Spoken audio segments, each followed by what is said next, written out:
Welcome back, viewers, to CityLine. We heard such great information from Tacoma Rescue Mission and all that they do for our wonderful community and those who live in it. And we are also joined by Tacoma Housing Shared Services. We are joined by Juleeann Fisher, Program Coordinator with Shared Housing Services. Welcome. Thank you. And we're also joined by Roseann Martinez with UW-T. Really excited to hear about your link to Shared Housing Services, and you are the Assistant Director of Student Support and Advocacy. Welcome. Right. Thank you. Welcome to both of you ladies. I'm so excited to learn more about Shared Housing Services, and I am equally as intrigued to learn more about how UW-T is linking into those services. So welcome. Juleeann, can you tell us a little bit about the Shared Housing Services program, and what does that do for our community? Tell us a little bit more. Sure. Shared Housing Services is a program that's actually very unique. We're the only company of our kind in Pierce County. And what we do is we help people that are looking for rooms to rent find rooms in people's private homes to rent out. It's a matching service. It's very detailed. And what we're doing is we're trying to use housing that's already in place in our community versus having to go out and look for new housing or build new structures.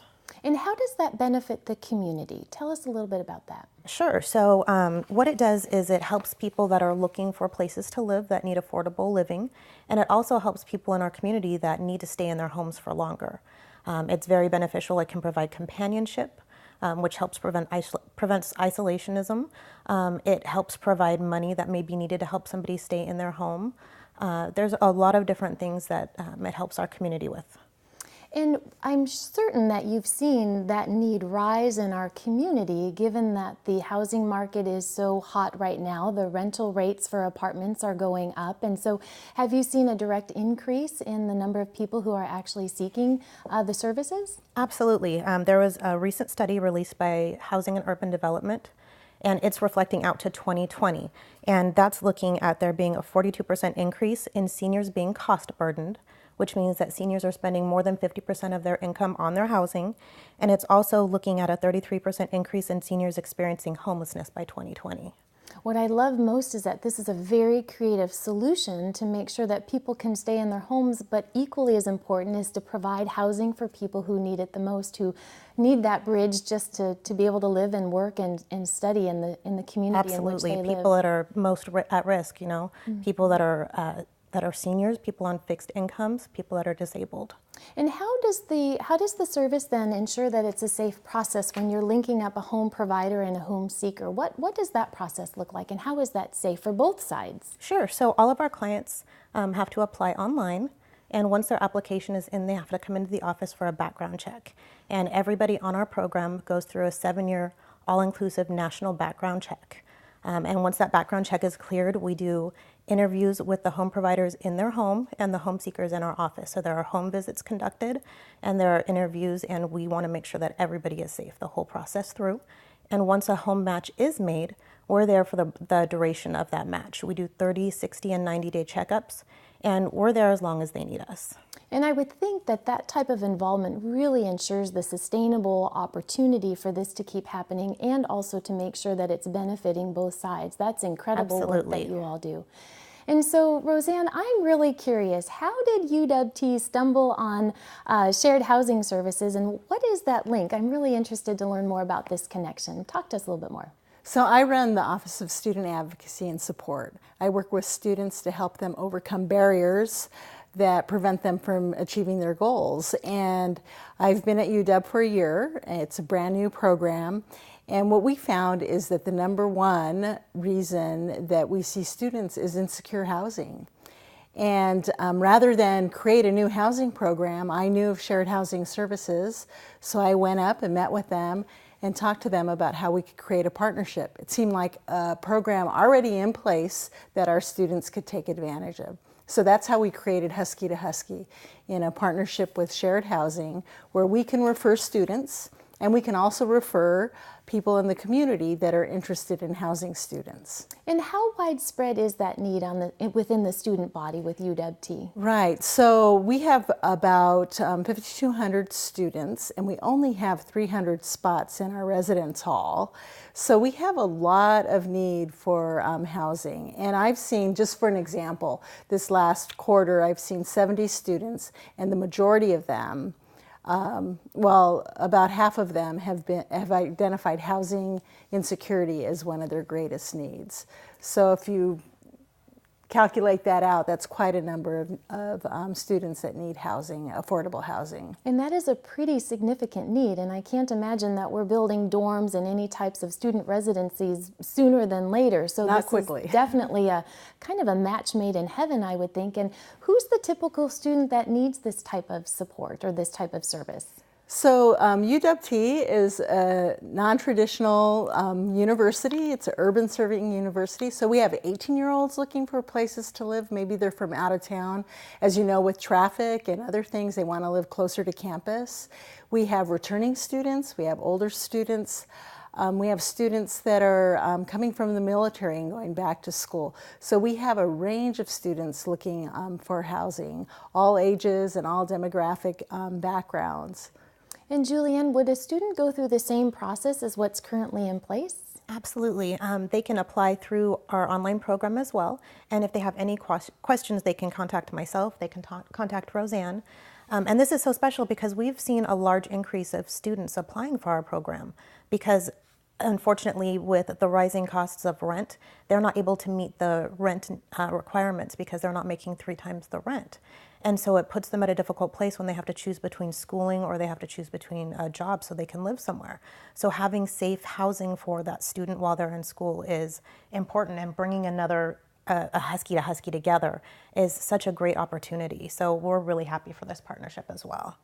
And Roseann, you mentioned that the program launched early this fall, and so how long will the pilot program take hold until it actually becomes a sustainable program? Are you well onto your way? We're on our way. We've called it a pilot, but I think we're going to just make it a permanent program. It seems to be working well. We'll assess it in a year, see how it's going, and we'll probably just continue to move forward. We're seeing great success already. I think it's a very innovative approach to addressing the housing issue and recognizing it's not just a certain audience that's needing the housing services, but really it's kind of across the board with all types of people in terms of the situations that they may be in, and a way to really make people so that it kind of fulfills both of their needs. I think that's incredible. And then Juleeann, talk to me and our viewers a little bit about, is there an exchange of payment, or how does that piece of this work, or is it free housing? What does that look like? Rent is actually determined by the home provider.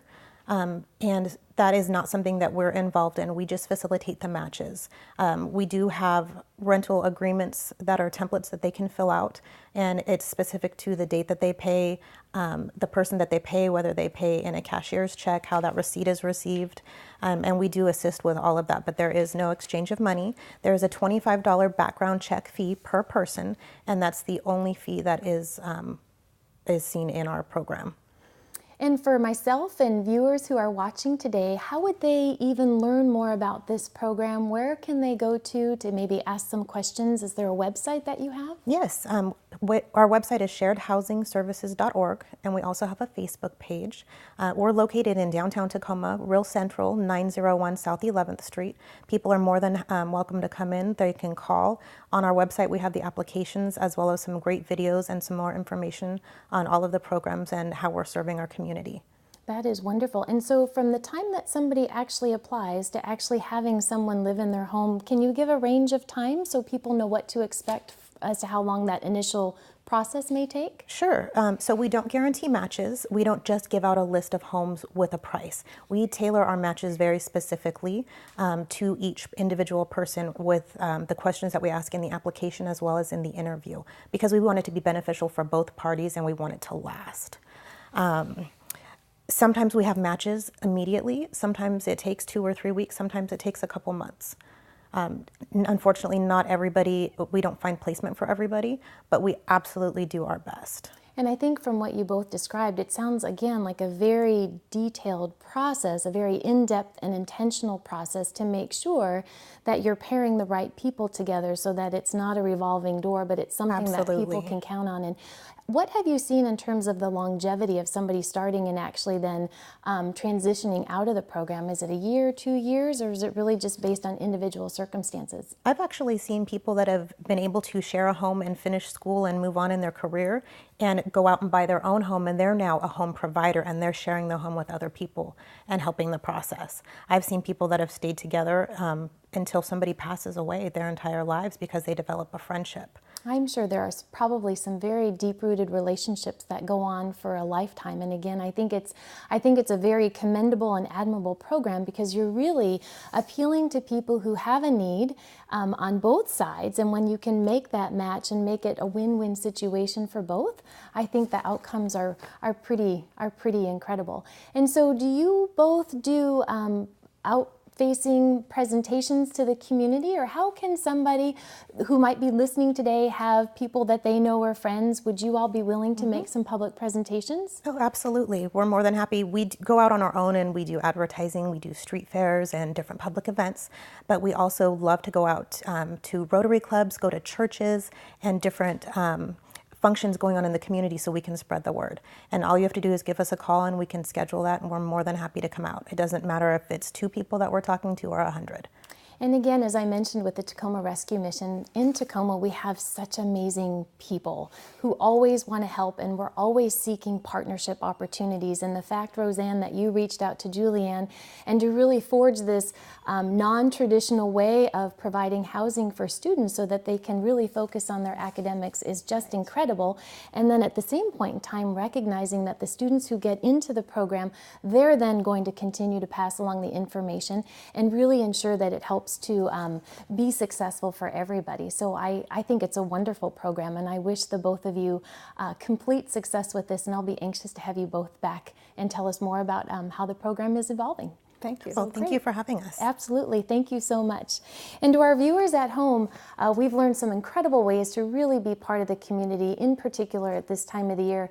And I'd like to make sure that you stay where you're at and come back, because we're going to be joined by our friends from Tacoma Little Theater and sharing a little bit of the Christmas spirit. So don't go away.